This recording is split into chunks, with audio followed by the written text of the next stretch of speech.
on blast. It's a big episode of the Challenge USA. I know we're going to have some hot takes about the finale of this episode. I'm John Chipley Hill. And I am Sheldon Alexander, who is checking to make sure that the mics and everything are plugged in after we already started recording. Because, you know, that's just how we do on this pod. It's a very busy day for the co-hosts of You Killed It. Mm-hmm. Part of a busy weekend in Toronto as well. But first, I have to get to something that's important. I took a lot of heat from something I said. Actually, two things I said last episode. The first is Alice K. Womack says that she's listening to the second episode of the pod, and she is so outraged by something I said. So she had a comment for the first time. She can say with absolute authority that they do not pronounce B-U-O-Y as boy in the United States. And I have to say, Alice is right. I got it reversed. The British say boy, Americans say buoy. Okay. That's my bad. I am so sorry. The other thing that we have to address is only one person came after us for our Stranger Things and Game of Thrones takes. And that was that both Stranger Things and Game of Thrones are trash, which is just an absolutely scorching hot take to say that two shows that are sorry, it was Mauricio that said that. I had to look it up. Mauricio said Stranger Things and Game of Thrones suck. Damn. Which is just a scorching hot take. I asked him what shows does he recommend then. He says that he likes The Boys. Okay. Which, if I can get real down and nerdy, the original comic book that The Boys is based off of is so bad. Like, it is one of the worst comic books I've ever read. It is absolutely horrible. Never read it. Like, do not. It is so bad. And that's why I've never watched it, because I'm just like, I can't get past the source material. Mauricio also says he'll avoid any Disney Plus shows. I'm sorry, Mauricio. There's a lot of good stuff on Disney Plus. I assume he means like Disney Plus original series, which I have to point out neither Stranger Things nor Game of Thrones is. But like, The Simpsons is on Disney Plus, and Always Sunny in Philadelphia, and like any number of other good shows across a variety of genres. So that's a pretty broad brush that our guy Mauricio is painting with here. I will say, I assume he means like original series. So like that means all the Marvel shows, stuff like that. Yeah, we did get some positive comments about or some, you know, maybe constructive comments as again, this is also a reminder to make sure that you like and subscribe wherever you're listening to said pod. You know, hit us with a like. That's how you support the movement that is this So You Killed It pod. Wherever you're listening to this or watching this, just take a second and hit the like button or rate us, review us, all that fun stuff. And of course, send in your comments because we want to hear from you. And on YouTube, I got a comment here saying, as a fan of both Stranger Things and GOT, I got to agree with John. The 4 seasons of ST are so much more better than the 8 seasons of Game of Thrones. Then Eyeball commented on that and said, I had to stop my view to comment. If Stranger Things sticks with the landing with this 5th and final season, I would argue it's much better overall than Game of Thrones. It's an entertaining story, good soundtrack, consistently high quality, and for sure the best child acting since The Sixth Sense. Game of Thrones is not a bad show. It's good, and it's without a doubt top 50 dramas of television, but not only did they not stick the landing, they broke both of their ankles. Breaking Bad is a better show than both. And from what I know of Shelley here, I think you'd really enjoy Breaking Bad a lot more than Stranger Things. Also, thank you for your explaining of The Six. Speaking of hoodies, where's my You Killed It high quality hoodie? there's a lot there in that comment. And yes, I know there's a lot of things going on behind the scenes here that we're working on. Do you want to respond to that, or? I mean, I don't need to respond with someone that is very correct about a lot of things. I've never seen Breaking Bad. I was gonna say, did you even continue listening after the "I agree with John" part, or no? Was that enough for you? I just had the Venga Boys automatically start going in my head. Wow. I have actually, on the note of music, I have to say, Lucas Wyatt tweeted at us. Mm-hmm. He says he doesn't know if anyone has told us, but there is an uncensored version of the Challenge USA on Paramount Plus. Mainly the bleeps are unbleeped, but he finds it's a better version to watch. The problem is Paramount Plus in Canada does not carry the Challenge USA. Yeah, I mean, we've discussed. I'm gonna let that one go. We could maybe use a VPN. We can just that's we're gonna get bogged down on that part for a sec. So I would try to keep moving because I want to get to a couple more comments here. Sure. Tursco says, don't sleep on Ben. He won his season and came in 5th on the all-winner season. I think he'll go further than Tyson. He may work with Sarah again and take a shot at Tyson like what they did the last time. I like that. And Stuart says, Tasha was not dominant on either of her seasons of Survivor. A lot of her wins were in larger tribal challenges where you can hide/play to your strengths. Plus, the hunger and sleep deprivation is an equalizer for competition. Very good points, as things we were talking about last week. I mean, what do you, at this point right now, right? Because we're about to break down episode 4. What's your feel of this season, this show? Just because I'm asking now, because I feel like you kind of get the vibes at this point. You know, you're starting to get to know who's who, starting to get a feel for the games and the dynamics between the players. We're definitely in the sweet spot of any challenge season. I know I say this all the time, but the 2 episodes before any final kind of sucks because an alliance is basically triumphed more often than not. You're sort of sick of the people. They like the intensity of the interactions is lesser, but this is the sweet spot where there's still a lot of people in the house, a lot of drama. There's still a lot of like political competition, and we're certainly going to talk about that this episode.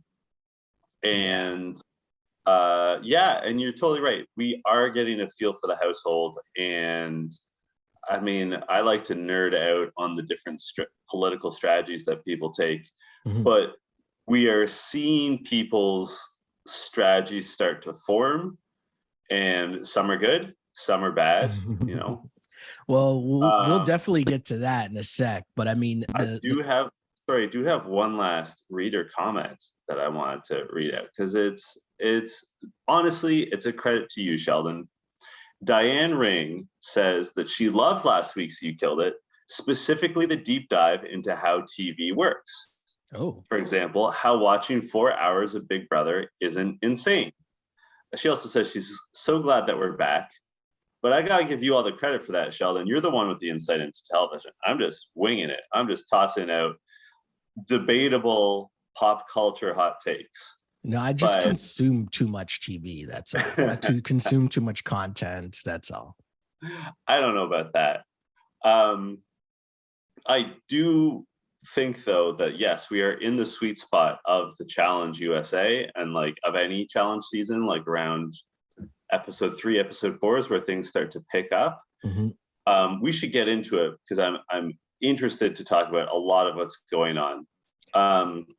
I want to ask you about the algorithm off the hop. The teams start getting made here, and what teams, if any, stuck out to you the most? Because I realize, like, for me, there's still way too many teams, so it's not like I'm right off the bat trying to be like, oh, this and this and this and this and this and this.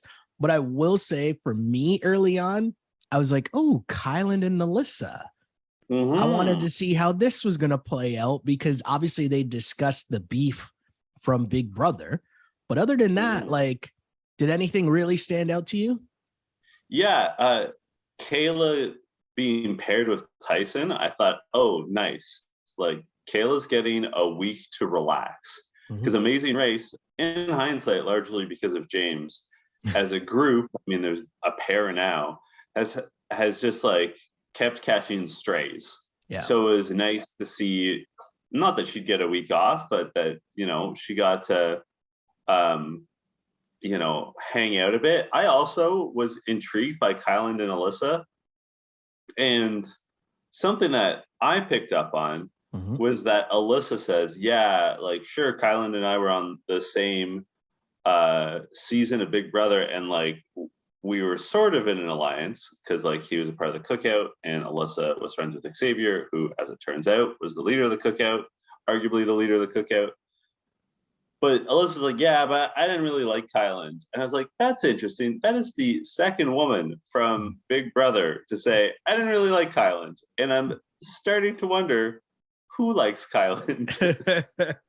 I'm going to start with Kyland, which would be my first guess. Short list. I don't know. I feel like I thought it was an interesting team, and it's really weird, right? Because we'll get there, but I really thought that they played this wrong. And that's pretty funny because I'm wrong. But before we get to all that, I'm paying attention to how the game is viewed by the competitors, meaning there's a lot of debate each and every week about who's getting partnered with the Love Island girls. And yet it's not like they're doing bad. That's a funny part to me, right? Do you know what I mean? It's not like they're costing whoever their partner is, or, you know, playing this like terrible game, sending them into eliminations and losing. Like, even if they got to the eliminations, they're still doing work. Like, it just seems like a funny thing to me that so much focus is on the Love Island girls, where last week when it was your man's Dom, he was the one that was struggling. And if you go to this week, it was David was the one. Do you know what I mean? So it's just pretty funny how the algorithm goes and how, you know, where the focus is set in terms of who's partnered with who. I'm so glad you said that, because I think one of the interesting things about the challenge, and also reality TV shows in general, is that when you're a cast member, when you're a competitor, perception is reality to a large degree. And a lot of people get their perceptions wrong within the house, right? Yeah. And exactly to your point, the Love Island girls have not done badly at all. Like, they're not really exposed as being lacking in any sort of way. And at the same time, people sort of talk themselves into being really intimidated by some people. Yeah. Or like we saw it earlier on with Tiffany, where everyone's like, oh, she has every guy in the house like on her side. That wasn't the case. We saw several men be like, yeah, go ahead, vote her in. Like, and it's just, there's these sort of misconceptions about what's going on. And like, that's one of the interesting things about these shows that I think they've early on, like we're talking Big Brother seasons 1 and 2 and 3, that they're really focused on, and it's especially, I think, prevalent in Big Brother, is the isolation and the lack of perspective, and like outside input makes people overthink things and miss what's right in front of them. And like, unfortunately, I think basically everyone on earth has experienced isolation now for lengthy periods of time, and like understands how much it can mess with your brain. And like, on the one hand, you know, people are navigating COVID how they see fit now, but like, I certainly know people that would have a hard time being in a house with like 30 some odd people, over 20. Like, they'd be freaked out by that crowd. Yeah. But at the same time, I think there's a lot of overstimulation, and like, you've got no outside voices, like no one outside of the challenge competition speaking to you aside from sort of TJ. And so you're all just bouncing off of each other and like getting the wrong idea about things and then confirming each other's wrong impressions. And we're really starting to see that this season. And like, it's fascinating. Like, in some respects, I think the people that do the best on these shows, not just the challenge, but Survivor and Big Brother, any of these shows where you're isolated and cut off from the rest of the world. The people that do the best are the ones that can, if not maintain their perspective, then maintain their focus and not lose sight of the end goal. Well, I think speaking of focus and discussing what the end goal was, I think we got to focus in on Alyssa.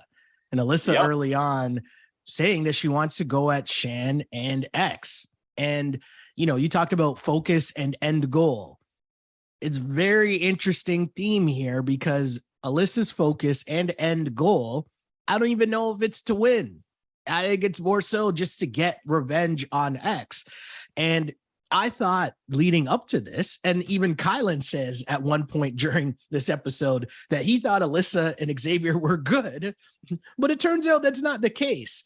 And, you know, just a little recap, Xavier won Big Brother, as you mentioned, and, you know, they, you know, just to catch people up in case you're jumping in late here, you know, they had the cookout. The cookout were a bunch of people got together within the house.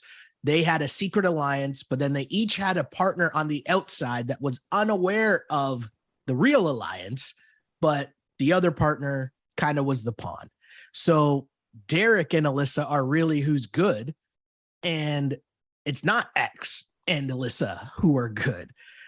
I thought, you know, first off, great play by the cookout just to even execute that and have that run and hit so deep that Alyssa is still salty about it, even after, right, heading into another game. But also, if you add into the fact that Kylan, who is also a member of the cookout, he also is salty at Xavier because obviously once you get down to just the members of the cookout, you got to make some shady plays.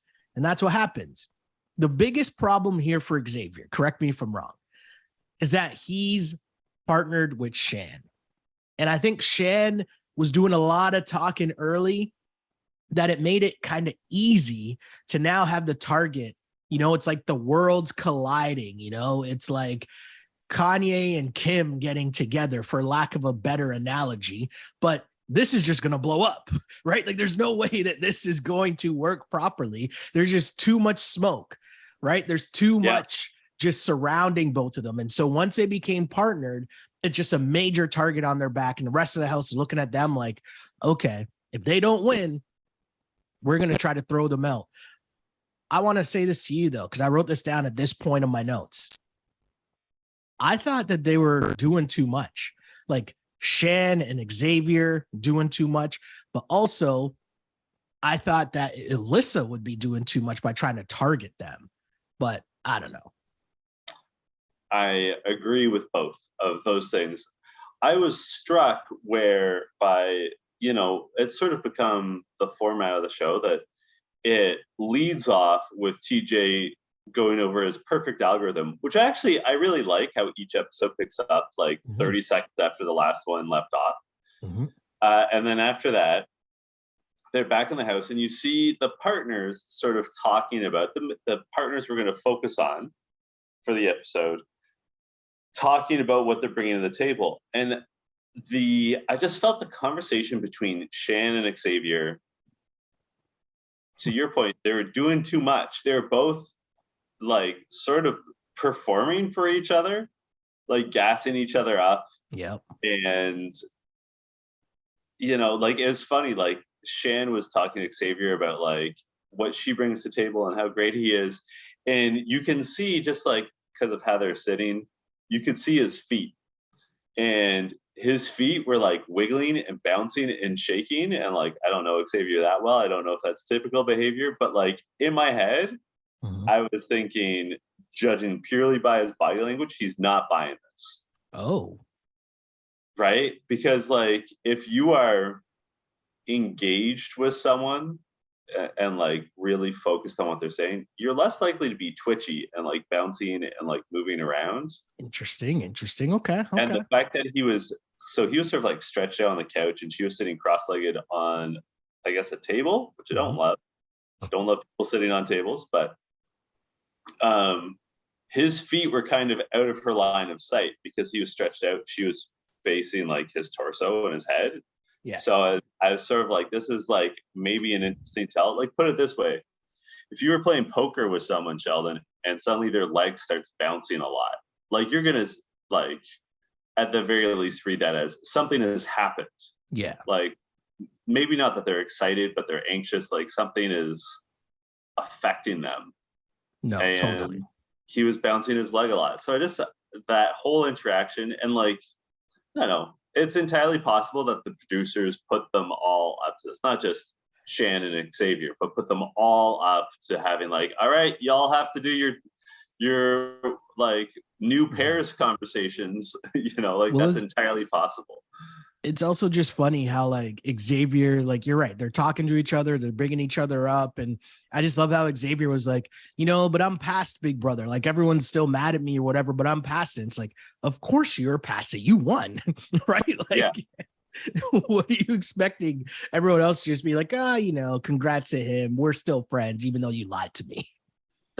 That's also, in fairness to both Kylan and Alyssa, who I'm going to pile on later this episode. But in fairness to them, being like, I'm past that is the wrong energy to bring if you're Xavier. Like, you don't get to determine when the hurt that you have done stops affecting people. Fair.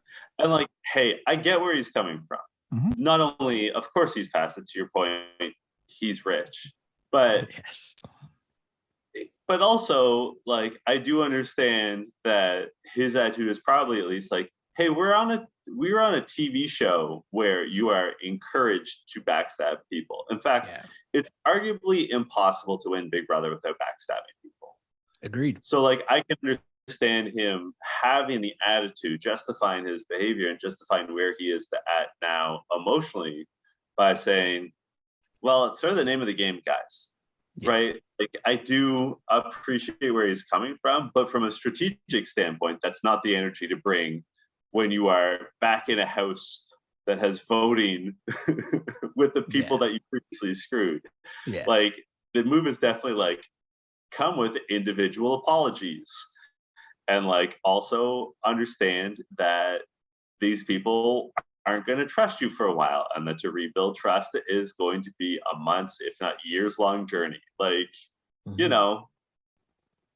wrong energy, Xavier, who I actually like. I don't dislike Xavier. I feel like we didn't get to know him that well.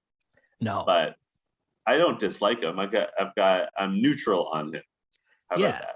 No, I got you. I totally know what you mean, because how this ended, I was definitely like, whoa, okay. I wasn't expecting that to come out, which we'll get to, obviously.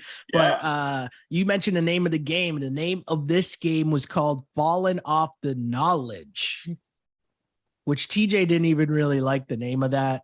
Because anytime you have to explain the joke, first off, not a good sign. And then he made sure to make it known, I didn't write that. And in fairness to him, like, it's clear that it's a joke written by someone who doesn't have to say the joke out loud. Yes. You know what I mean? And as someone who's had that job, I totally get it. Like, I mean, writing it for someone else and you're like selling it to them and you're kind of like, listen, I know this is cheesy, but what do you think about blank? Like, it's a tough spot to be in, first off.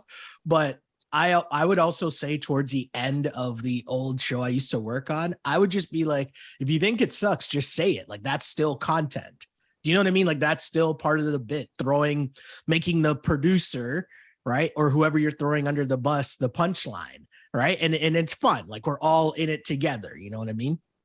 Yeah. I just love how TJ is giddy. That's trivia time. Yeah. I know you enjoy trivia as well. Buddy, I love it. What did you think of this challenge though? Like, the way, like, I mean, in terms of the trivia questions, because I mean, there's no like in-depth breakdown. They're like 250 feet above the ground. You get asked questions, you get the question wrong, you drop 150 feet, 3 rounds. There's going to be then a winner's round and a loser's round. As we know, loser automatically ends up in elimination. Winner, you win some money. You get to advance to you're eligible for the final. But yeah, trivia questions. Which one stood out to you the most here? Or do you want to go through round by round and start at round 1 and say just which trivia question stood out to you the most? Oh, well, just off the hop, I want to say, so like, obviously this is like a challenge tradition to have the trivia, you get it wrong, you fall. TJ laughs. Happens every season. It's always great. Always a lot of fun. Mm-hmm. But the format of the questions I didn't love, because typically it's a direct question to like the person or the pair that is on the line. But this time it is a group question that was multiple choice. And like, in fairness to some of them, it's like, if you were the last to go, like when they're like four pairs up there, you're the fourth pair to get to answer the question. Like, the question gets significantly harder as the obvious ones are eliminated. Yeah. And like, I mean, hey, it's no skin off my nose. Like, I don't have, like, I didn't find I had a particular horse in this race, but I was also like, oh, that kind of sucks that like you might have had an answer lined up for the question and someone else said it. I think the one that I enjoyed the most was actually the question that I liked, that was like right off the hop, was naming countries that speak Spanish. Okay. Because are they not in Argentina? And I did not hear anyone say Argentina. I thought I did, maybe, or maybe that was for another question. I don't. Oh no, you know what? You're right. It was for another question about currency. I think that's what the other question was. Yeah, they got into pesos with the currency. Well, also Spain. It's not like Spain was the first thing that someone said either, right? Well, and that's the beauty of like the stress that they're under. Again, they overthink things. Oh yeah. And like, we saw a couple people get tripped up. But I know I would be overthinking things. Standing on that ledge, I'd be so rattled. You could ask me my name and I might get that wrong. The key is you can't overthink it. You just got to go with whatever your gut answer is first. Also too, though, an important part is the dynamic between you and your partner. Like, what is the level of trust, which in a lot of instances, there's not going to be a lot of trust because you don't know the person really. So it's like your confidence level in yourself. Right. And it's like, I'm not really confident. You go. I thought that was really interesting. But yeah, round one. No, I was just going to say, so round one, Dom and Angela end up winning. Round two, which I thought was super funny because Tyson, this is not my line of the episode, but it is one of the lines of the episode. Tyson, who is, I still stand by this. I feel like my guy is super weird. And I know people keep telling me that he's that dude, but every episode, it feels like there's something that my guy does or says. I'm just kind of like, what does that even mean, bro? And in this episode, he says, quote, he's talking about his partner, Kayla, right? Yeah. He says, if I lined up the entire household for trivia, every time I'm taking Kayla, she's good at stuff. She's got the look. She's got some wisdom in that face. What does that even mean? Imagine thinking, I mean, first of all, borderline eugenics to be like, I can look at a person's face and know how intelligent they are.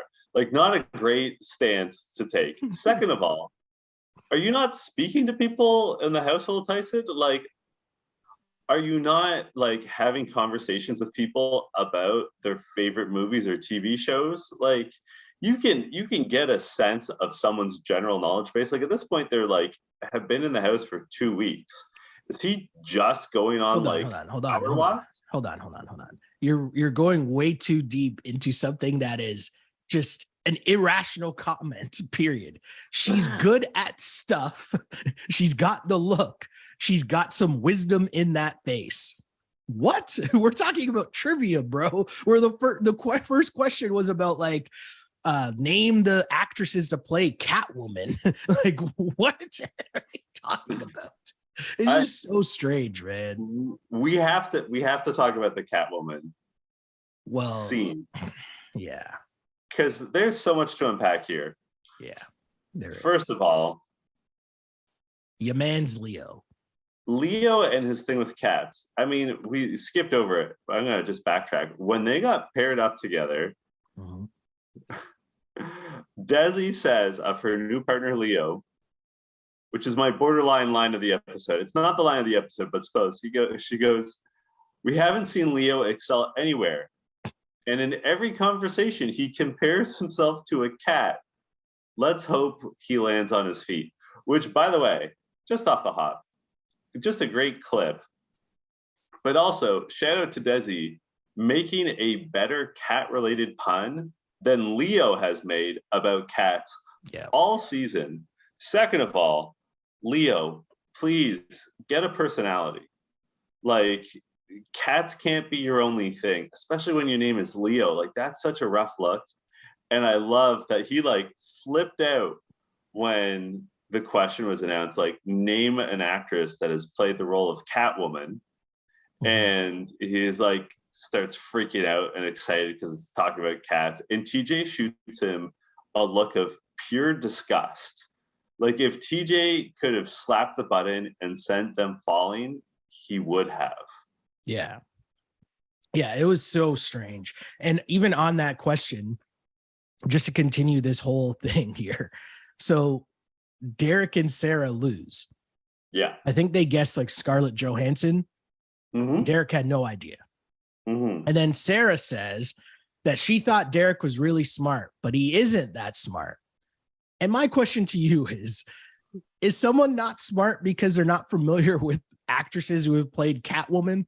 Like, is that really a fair judge of someone's intelligence? It's not. And like, here's the thing though, like, knowledge is different than intelligence, right? Like, you can memorize the encyclopedia. You, Mr. John Chidley Hill, right there. See, that's what, okay, go on. Sorry, I interrupted. Like, intelligence is your capacity to like problem solve and like stuff like that, like to develop skills, to learn. I think Derek is intelligent. I think Derek is smart. He does apparently lack in pop culture knowledge. Yeah. Right? And that's fine. Where I take umbrage with Derek, who I like. Okay. But when Derek gets mad, it's like, ugh, who watches Batman? Bro, literally everyone has watched Batman. Like, you cannot be like dismissive and be like, ugh, this niche character Batman. And then he later references Dragon Ball Z. I'm sorry. Batman is so much more popular than Dragon Ball Z. Like, listen, I'm not saying everyone has to watch Batman. I'm just saying you can't suggest that it's somehow niche or not popular or like not like an easy question. Like, come on. That's on you, Derek. That's not on Batman. I'm going to get my Stephen A. Smith here. I'm going to get my Stephen A. Smith on here and say that it is a complete and utter travesty that nobody mentioned Halle Berry. How is that possible? That is preposterous, ludicrous, absolutely insane that we're talking about Catwoman and nobody brought up Halle Berry. What? What are we doing here? What are we even doing here? In the spirit of Caravana, let us point out that Eartha Kitt, Zendaya, and Halle Berry have all played Catwoman. Just saying. Well played. Well played. But yeah, see, I don't know. Here's my problem. I would have been too wound up and like too excited to go for deep cuts, and I would have fucked myself up. Like, on a lot of these questions, I immediately was like, what would be like the most obscure answer I can get? Because I would have smarted myself in that way. Like, I would have said Eartha Kitt, and then TJ would have been like, oh, she was only like on the TV show, and then I'd be like, what about Batman 66, the movie? And then like I would have debated it. I would have, and not just with this question, like with the question about like countries that speak Spanish, I would have gone like deeper cuts. Yeah. Like smaller Caribbean nations. Were you offended as a Canadian that no one brought up the Canadian dollar when talking about currency? Yes, I was. And I'm glad you said that. He even said the top 8, he was specifically referring to the G8. He didn't use the phrase G8, but that's what he was driving at. Interesting, right? Interesting. Cachet is an actor. Did we know that? We did not know that. Okay. I did not know that. I did not. I will say though, Cachet had my line of the episode. Just a subtle bit, during the first round, she wasn't participating. She was watching, and she just sort of like looks around and says to no one in particular, people are at like brunch right now, which was such the perfect way to express like, what are we doing with our lives? It's a Sunday morning, I gather, maybe Saturday morning. Sure. And we're answering trivia questions and falling off a building in Argentina. That really made me laugh. That made me like Cache more. She's been dropping some good one-liners the last few episodes, right? So got to give her that for sure. Got to give her that. There's two other questions that I really want to focus on, and then we'll talk about the winners. Yeah. And their strategy or lack thereof. The first is naming all the first 10 presidents. Okay. Of the United States. Mm-hmm. I would be able to name 4, maybe 5. Same. And the only reason why I could be able to name one that's like not the first 3, mm-hmm. which would obviously George Washington, Thomas Jefferson, and John Adams, is on Seinfeld, Kramer gets beat up by the Van Buren boys and accidentally throws up their gang sign, which is the number 8. That's like pretty this. That's pretty good.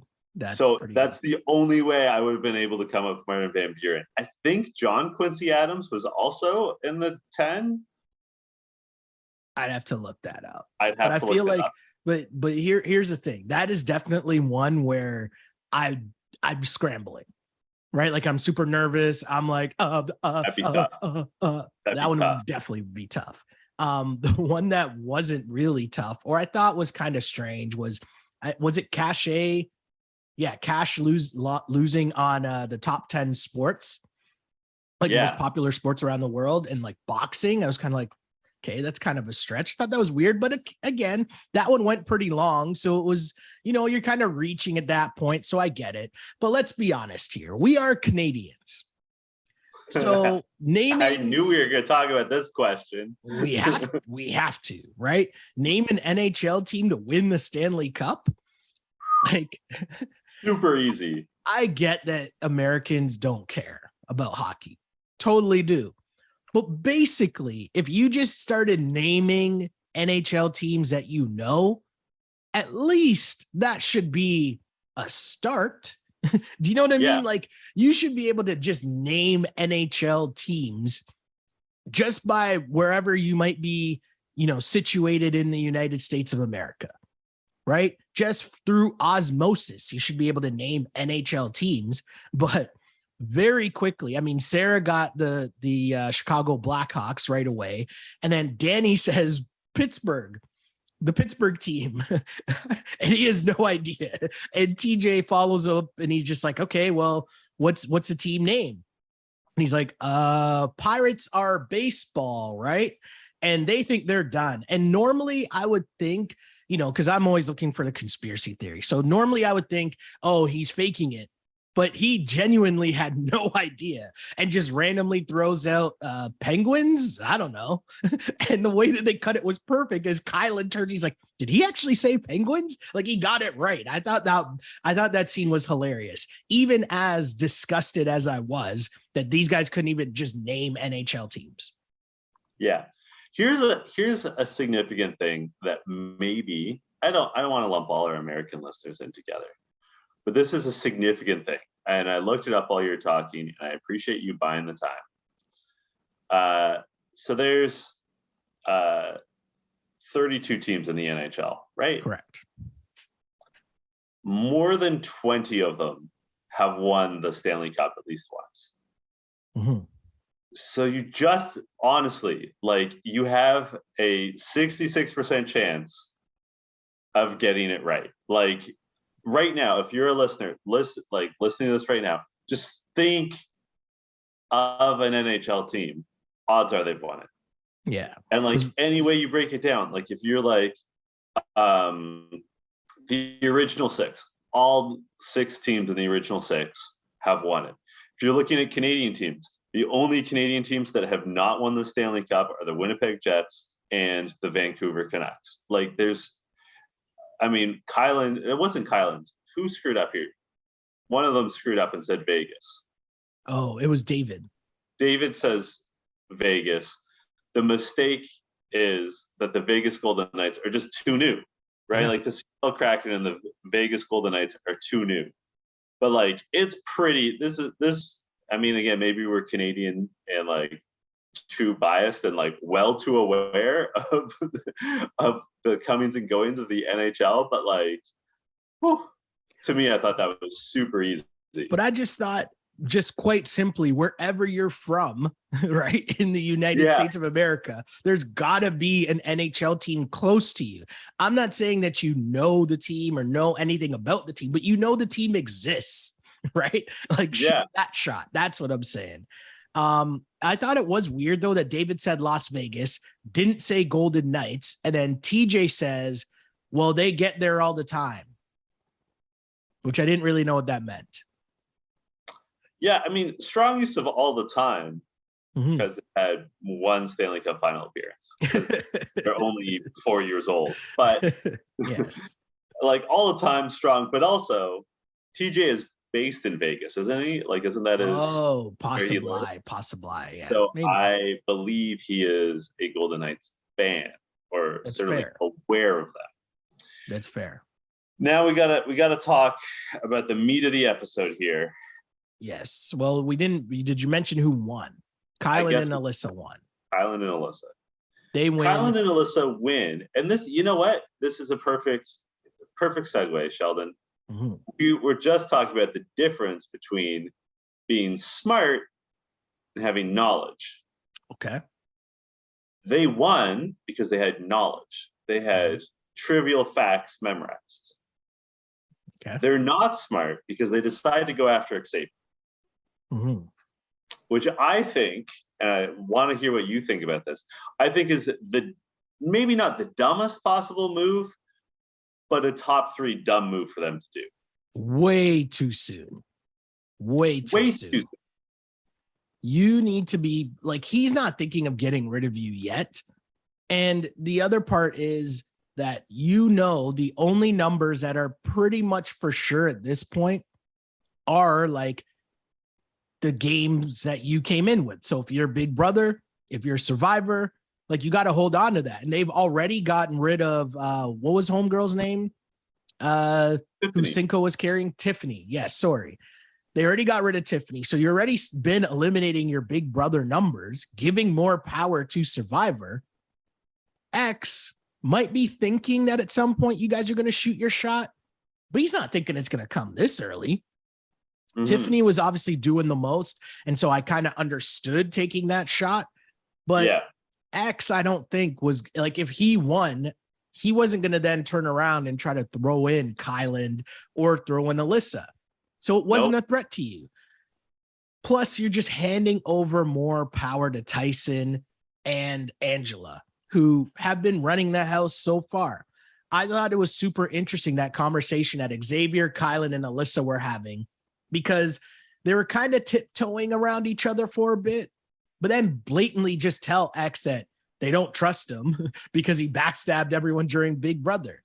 And he says, and they're doing the kind of like fake laugh thing because you're nervous, but you're really kind of seriously awkward, if that makes sense. He says, if you want to throw me in, cool, but I'm just going to come back and join Survivor.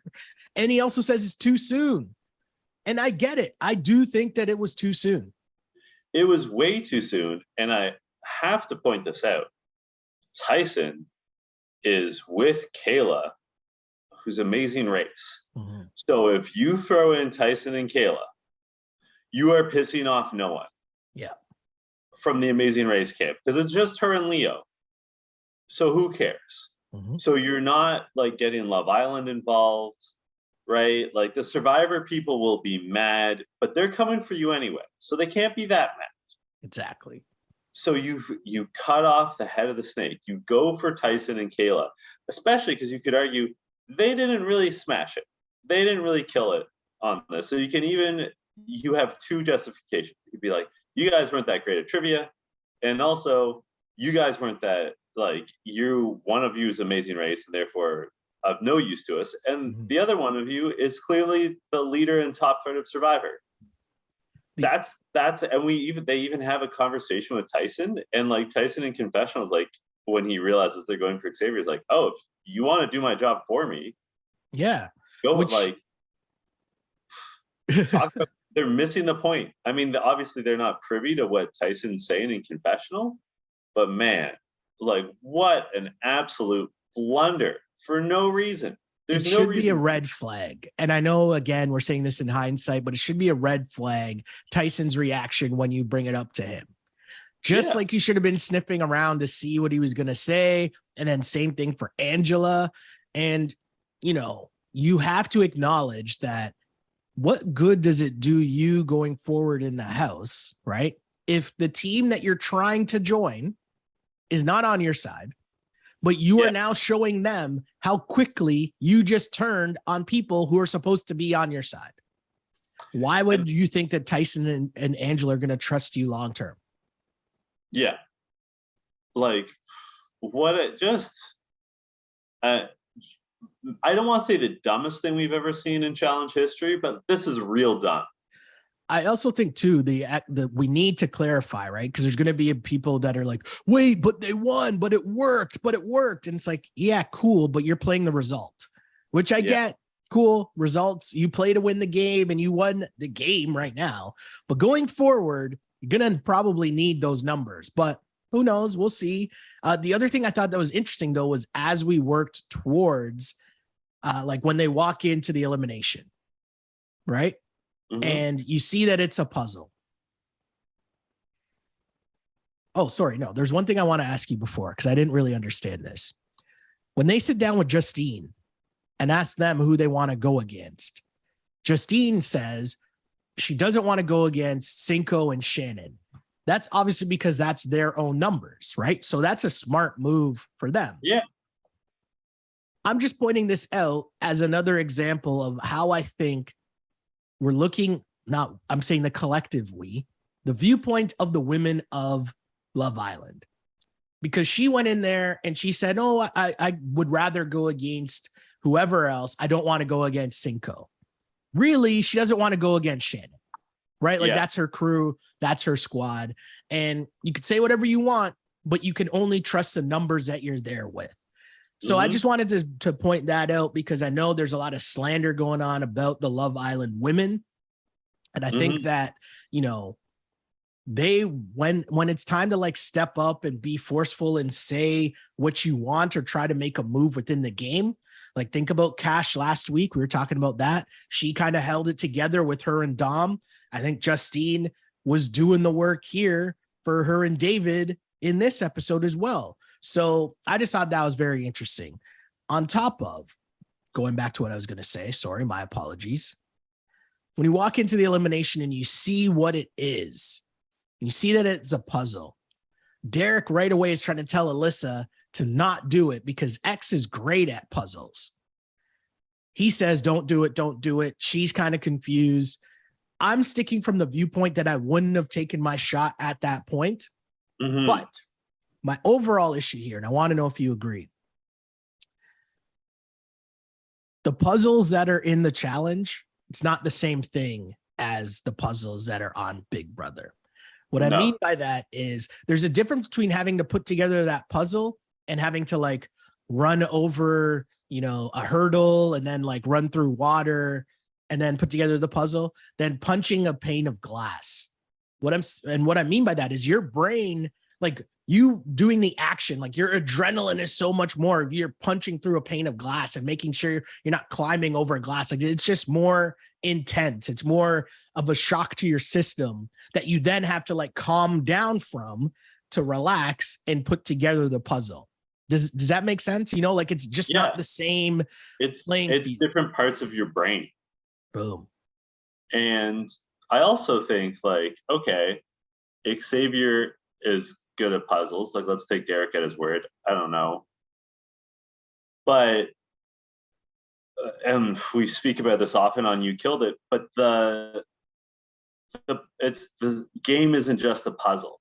Exactly. Like I know a puzzle is a component of the game, and like this is sort of what you're driving at, but we see it like so. The competition is called Smash In Puzzle Out. So you have to smash through these glass walls in a tunnel, bring out the puzzle pieces, and then do the puzzle. But the panes of glass are color coded, and if the wrong person breaks the wrong glass, you get a 5-second delay for each pane of glass that is incorrectly broken.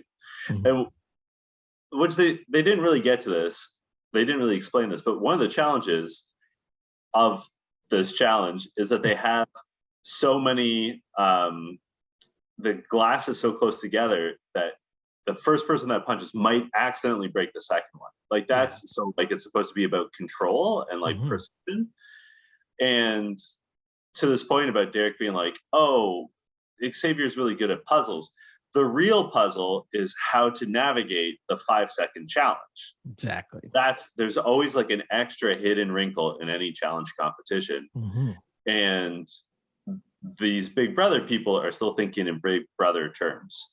And like I'd argue maybe the same is true for Survivor people. But Derek is focused so much on the actual sort of Tetris-like puzzle that they have to put together, rather than what you're saying, like, how do you keep your heart rate down? How do you like focus? How do you work with a partner in an elimination? Right? Yeah. Which isn't a part of Big Brother. What's the best way to get the puzzle pieces out in a quick way? Because like it all matters, right? Like it all adds up. And we can get into it. Xavier's strategy is to smash every piece of glass himself and just take the penalty. And it amounts to, I think it was 50 seconds. 50 seconds, yeah.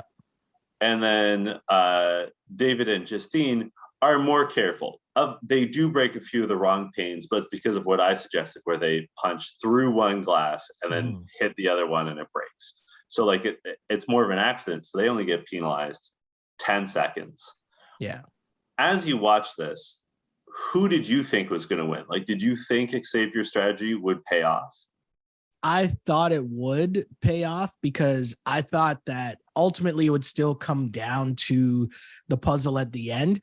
And David and Justine at no point really looked to be doing anything with confidence. Like they were moving and they were like getting through it, but they weren't doing it with confidence. And at least the way that it was edited, it looked like Xavier was like leading the way, like going through super quick, but then they'd cut back and I'm like, oh, they're not that far behind at all. Like it didn't really make that much of a difference in terms of getting through. But then also once everyone got through, you kind of stopped anyways. So that was the other part that I thought was kind of weird, because I thought the way that it would go was, okay, if you speed through, if Xavier speeds through, right, and you get through before them, your 50 seconds just starts while they're still finishing. I think that is what happened. I think Xavier... So they were just that close to each other. They were that close. And someone said in confessional, he's Xavier smashing through, but like David and Justine are not that far behind. Like it's not, it cost them 50 seconds, but he was not more than a minute ahead of them. Like it wasn't, you're banking really heavy on being able to solve the puzzle faster than them in that instance. Yeah. And they instead had a 40-second head start. And also, like, we're in a better headspace. They're more calm. I also, this is like, we could get really into like psychology and neurology here, but it might make a small difference. But David and Justine, as soon as they were through the tunnel and had all their puzzle pieces, they took their helmets off and they had these like protective hoods on. They took the hoods off. And I think that would make such a big difference psychologically to have the hood off, to be able to like not be so warm, because you're going to be hot in that, like expanding and just like cooling down physically.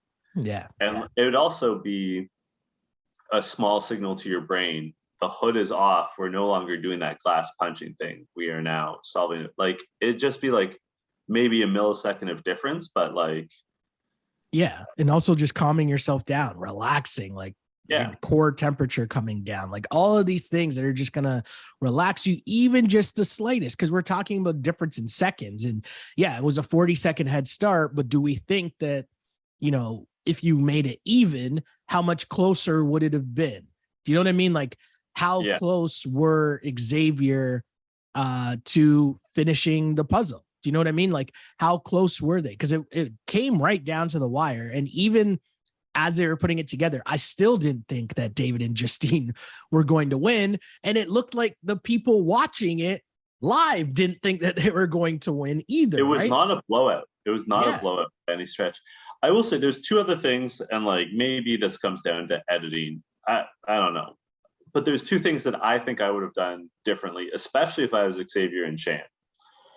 And that is, as you come out of the tunnel with the pieces, I would have been putting the pieces down, spread out, and trying to sort of start to solve the puzzle. At least have it all flat and right side up.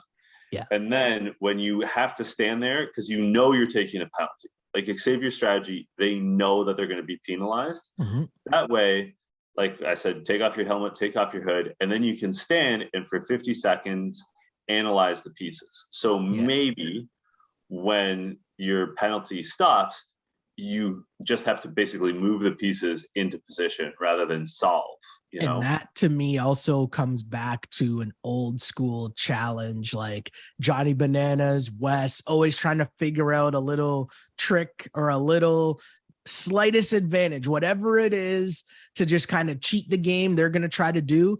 I feel like that's a thing that those guys would have done, which was come out, kind of put it over and start to try to at least place the pieces in somewhat of an order, or at least have them all flipped onto one side so you could kind of maybe try to guess already what the shape was going to be. Just a little something, and you can be subtle about it, right? It's not like you had to like actually be putting it together, but I wondered about that too, because I thought that was very, very interesting. But yeah, I mean, at the end of the day, everyone was stunned that David and Justine won, and Alyssa looked super shook. And I wrote like a long wow, because I was stunned. So I thought it was a big move. David's yelling to put some respect on their name. You know, he's talking a big game. X and Shan are done. Shan's mad, but I get it. She lost. And you know what? I'm going to go to, because I think like, you know, the line of the episode is X, right? But I got a couple of things from X here that I kind of want to read out here, because I even thought it was very interesting that when it was announced that, hey, we're throwing in X and Shan, they looked shocked. But the confessional from X, he's like, Kylan, you don't really know how to win these games, do you? And neither does Alyssa. Are you playing to win or are you playing to get even? Because that's where we differ. I play to win. And listen, they won this round. And yeah, you got even, I guess, with Kyla, with X, I guess. You got even, I guess. But are you putting yourself in a position to win the game? Because when my guy's out, the actual line of the episode, right, he goes on a wild tangent here. And I want to break this down with you. I'm assuming that this is your line of the episode as well. Oh no, you said your line of the episode. So I'm gonna give mine, and I'm gonna like put some parts in here for you to just jump in at any point. Okay. So he starts off by saying, this is Xavier, by the way, quote, I played Big Brother 23 and I backstabbed everyone and they're all petty bitches about it. My question to you, John, should they be happy about it? What do you think the reaction should be about it? Anyways, he continues.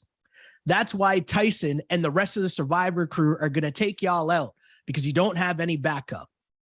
I think that he is correct at that point. Then he continues with the line of the episode, which is, I'm still rich, y'all still broke, and y'all are stupid. I thought that line was unnecessarily aggressive, but he's right. You know, like here's the thing, right? Unnecessarily aggressive, cool. He also seemed very awkward in delivering it.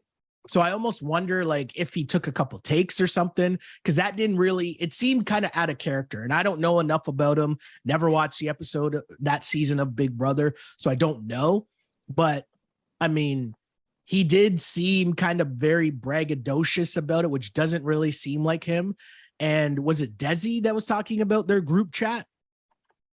And how spicy it gets. And she's like, I'm going to guess that he's not going to be in it when we all get out of the house and get to our phones.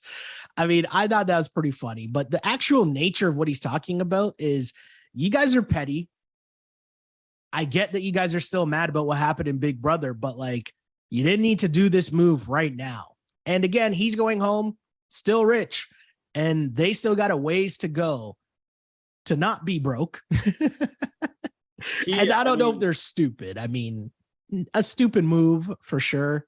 I don't think it was a good move, but I don't think it was a good move at all. I think I've been clear about that. But like, I think the most telling moment is in confessional. Alyssa is really proud of herself, and she says, you know, I just sent home the winner of Big Brother 23. What's the problem with that, Sheldon? What's the problem with that sentence and that concept? That you get absolutely nothing for that. You get a participation ribbon, maybe. Alyssa, you're not on Big Brother 23. It's true. Big Brother 23 is over. You're on the Challenge USA. Your goal should be to win the Challenge USA. Mm-hmm. Eliminating the winner of Big Brother 23 doesn't necessarily win it for you. So, and like you said, I know we might have some listeners that are like, oh, well, David and Justine won, mission accomplished, Xavier is gone, Shan's gone. Like, Shan was drama, like, you know, big win. No, they won the battle, but they're going to lose the war at this rate. You know, like, Survivor is going to keep picking them off. To be frank, trivia might be the only competition that you could be confident that Tyson was going to lose. He didn't win it, and they missed their chance to get rid of him. This is a very different looking game if they took advantage of this opportunity. We also have to point out, it was, I mean, it's sort of implied in everything we've said, but Kylan and Alyssa, that was an all Big Brother pairing. So this should have been a huge opportunity for Big Brother to make a power move. And they just missed it. I mean, I'm going to say it right now. My LVPs of the episode are Alyssa and Kylan. Wow. Okay. I think this is a huge blunder. And I also can't say that like anyone particularly won, right? Like, well, I'm going to say that Tyson is my MVP of the episode, and he didn't even do anything. But just by sitting back, like, his biggest contribution was his dumb line about picking Kayla, that he would pick her and she has a wise looking face or whatever the heck he said. That made no sense. But other than that, my guy didn't do anything. And the confessional he had when Kylan and Alyssa are telling him about their plan to take out X, and he's like, wait, is someone playing a joke on me? Like, this couldn't work out any better. Like, he's sitting there winning right now, and he didn't even have to do anything. He didn't have to win the challenge. He didn't even have to suggest, hey, why don't you get these people out? He did absolutely nothing and is still running and controlling the house and having the numbers of his adversaries go down. Yeah. And I mean, we haven't even explored this yet. But like, okay, Derek will be happy about this, but will the remaining members of the cookout be happy about this? Mm-hmm. We'll find next week. But to your point, not only does it appear that Tyson has no blood on his hands, he has no blood on his hands whatsoever. None. They were just like, yeah, we're thinking of doing this. He's like, okay, cool. Yeah. And now they're bigger targets.